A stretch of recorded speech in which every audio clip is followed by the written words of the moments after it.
একটি ছোট ঘর, টিনের ছাউনি, গরমে যেন আগুন, বৃষ্টিতে যেন নদী। এই ঘরেই থাকে ৬ জনের একটি পরিবার।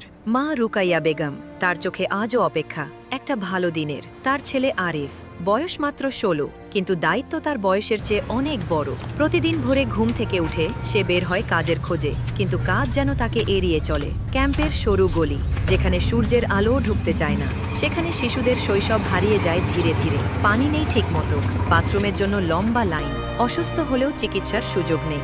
একদিন আরিফ তার মাকে বলল, আমি বড় হয়ে আপনাকে এই জায়গা থেকে নিয়ে যাব। মা শুধু মুচকি হাসলেন, কারণ তিনি জানেন এই স্বপ্ন কতটা কঠিন।